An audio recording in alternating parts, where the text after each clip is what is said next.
出租车广播里播放着乘客被害的新闻，司机突然古怪地看了我一眼。美女，你觉得我像凶手吗？我一下子愣住了，脑袋里回想起刚才新闻里说的近日出租车司机杀害女性乘客的案例接连发生。据警方调查，嫌疑人常出现在机场附近，并喜欢在雨夜进行作案。窗外的雨穿过黑漆漆的夜，正噼里啪啦地砸在车窗上。我有些害怕，嘴上干巴巴地说着：“怎么可能？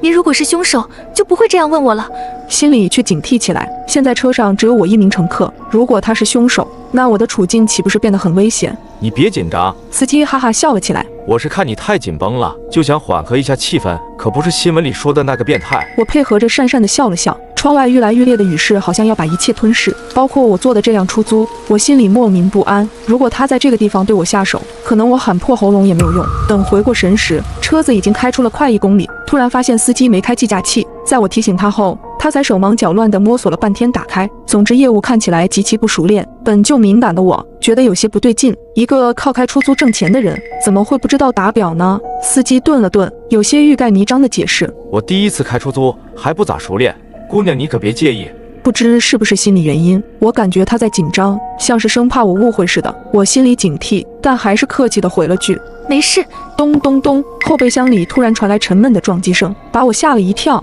什么声音？司机脸色一变，笑容有些牵强地说：“是我刚买的几条活鱼，想带回家吃新鲜的。”活鱼会撞出这样有频率的声音吗？我不怎么相信，甚至觉得司机在撒谎。想到这里，我不敢再往深了分析，只希望一切都是自己想多了。恰好闺蜜打来电话，我故意说给司机听：“亲爱的，我已经坐上车了，大概1小时后到家，你记得去小区门口接我。”说完，我偷偷看了眼司机的反应，当发现他似乎一直在盯着我时，我整个人都不好了。闺蜜还在电话里咋咋呼呼：“什么亲爱的，酱汁你交男朋友了？”她从小嗓门就大，我担心司机会听到，故作镇定地笑了笑：“好，你知道就行了，那我先挂了。”不理会他在那边的追问，我紧张地挂了电话。直觉告诉我，司机还在盯着我，可我却没了和他对视的勇气。那种感觉就像被隐藏在暗处的毒蛇盯上，随时都能扑向我。我低着头给闺蜜发消息，说明我这边的情况。这时司机诡异地笑了笑，他问我：“姑娘，你是和男朋友一起住啊？”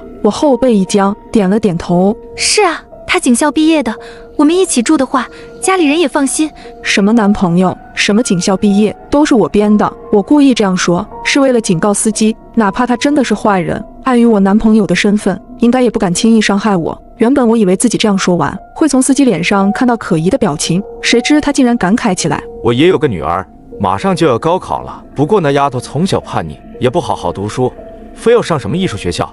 我不同意，她就成天哭闹，搞得我和她妈头都大了，只能答应她。她现在每天都要在2个城市来回跑，比我这个当爹的都忙，打电话也不接。”司机说着叹了声气，又透过后视镜看了我一眼，小小的后视镜映出他那双黑漆漆的眼睛，莫名让人害怕。他笑着和我说：“姑娘，你在家一定很听话懂事吧？如果你是我闺女多好，我恐怕做梦都能笑出来。”这时我看见他的手在往下半身摸索着什么，摸索什么？是要害我的凶器还是？我整颗心都提了起来，手不由自主地握紧了手机。谁家父母能不爱自己的孩子？就算再不好，那也是父母心里的宝啊。师傅，你一定很爱你女儿吧？司机的手一顿，忽然回头看了我一眼，他语气诡异地说：“当然，没有哪个父母不爱自己的孩子。”接着他那只摸索着下半身的手拿着个什么东西朝我伸了过来，那是张一寸证件照。照片里的姑娘化着淡妆，长相清纯，笑容充满生气活力。司机说：“这就是我闺女，漂亮吧？”是很漂亮，可我却没心情欣赏，只觉得害怕，因为从上车后我一直没有看到司机的长相，直到这一刻他转过头，我才突然看清那张脸和出租车电子屏幕上的证件照完全不一样。我怀疑眼前的男人根本不是出租车司机，而是个变态连环杀手，因为他的脸和电子屏证件照完全不一样。我装作肚子疼，想找个理由让他停车，可前面的男人却说：“这地方偏僻，没有洗手间，忍一下吧，一会就到了。”司机一边说着，一边从后视镜里看着我。我尝试偷偷打开车门，却发现车门被锁上了。一种不好的预感从我脑海里冒了出来。我装作疼痛男人，捂住肚子卖力表演：“师傅，你让我下去吧，我真的很急。”可谁知司机沉默地盯了我一会儿，突然问：“你是不是不想坐我的车装不舒服？”那一刻我心头一震，为了稳妥起见，我必须先克服自己的恐惧，稳住他。师傅，你想多了，我是真的不舒服。既然附近没有公厕，那就赶紧开车吧，等路上遇到了再说。司机死死盯着我看了几秒，应该是在判断我说的真假。车子又走了几公里，不仅没有看见公用卫生间，连过路的车和人也没有。而我的手机也因为电量过低即将关机，距离我家还有大半的路程，大约需要40分钟。看着黑掉的手机屏幕，我只能找司机借充电器。司机倒是没有什么大反应，一只手开始缓缓伸向置物盒。当他拉开的瞬间，我竟看到一团杂物掉了出来，有破掉的丝袜以及各种女性用品。除此之外，还有2个不同女人的身份证混在物品中掉了出来，上面还粘着暗红色的污迹。砰的一声，司机迅速慌乱地关上了置物盒。姑娘，你别多想啊，司机绝对有问题，他一定就是新闻里杀害女乘客的变态凶手。这时司机的电话响了，他缓缓掏出一部白色的手机，那手机是受年轻人追捧的品牌，但很明显不像是司机的东西。电话一遍遍地打进白色手机，司机却一遍遍地挂断。最后烦了，他直接关机，将手机丢在副驾上。就在这时，他将方向盘打个转，说：前边那条路正在施工，不好走，我们走小路吧。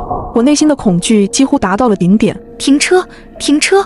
我没办法再假装镇定，因为我已经确定司机就是有问题。姑娘，你别怕，我是不会伤害你的。后备箱里忽然传来沉闷的撞击声，咚咚咚，一下接一下。我的脸上早已没了血色。后备箱里装的是什么？司机目光阴翳说：是我刚买的狗，本来想杀了吃的，但不想把车里弄得脏兮兮，就打了麻药。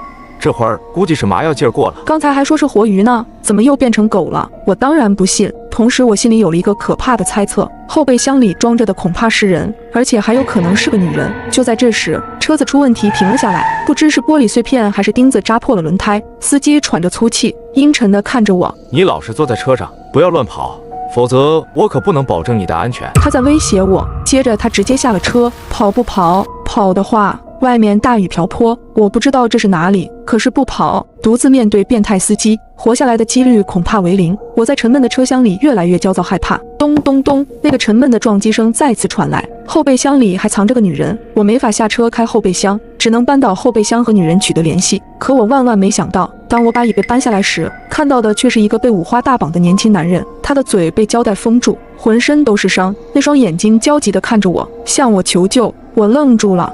你是谁？司机不是新闻里杀害女乘客的变态吗？为什么会把一个年轻英俊的男人绑在后备箱？等等，这张脸好像在哪里见过，他是刚刚出租车电子屏证件照上的人。然而就在这时，外面的司机回来了。